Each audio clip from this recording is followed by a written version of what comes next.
नमस्कार। बीजेपी के नेताओं द्वारा राहुल गांधी को खुलेआम जान से मारने की धमकी दी जा रही है।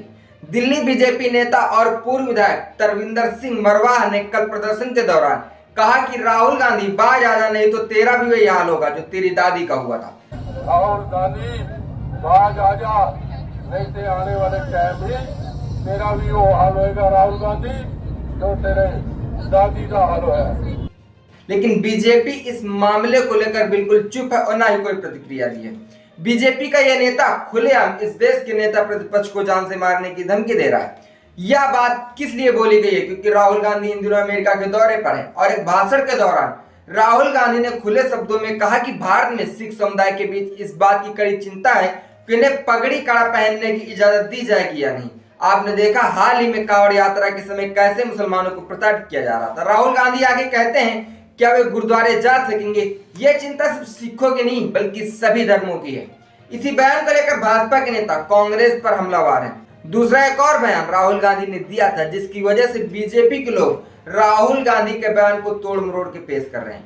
राहुल गांधी ने से जब आरक्षण के बारे में पूछा गया तो राहुल गांधी ने कहा कि देश में जब सामान्यता आ जाएगी तभी हम आरक्षण को खत्म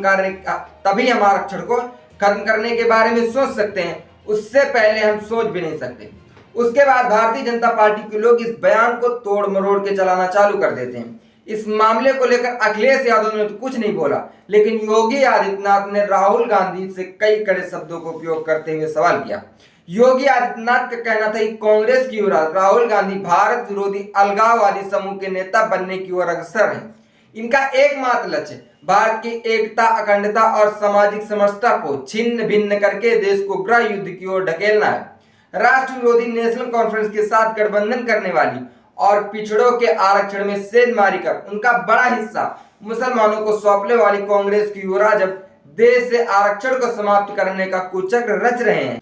किंतु राहुल गांधी को समझ लेना चाहिए कि इस देश में जब तक भाजपा का एक भी कार्यकर्ता है उनकी यह विभाजनकारी मंशा सफल नहीं होने पाएगी। हम भारत के लोग कांग्रेस से सभी राष्ट्र विरोधी ताकतों के विरुद्ध एकजुट हैं।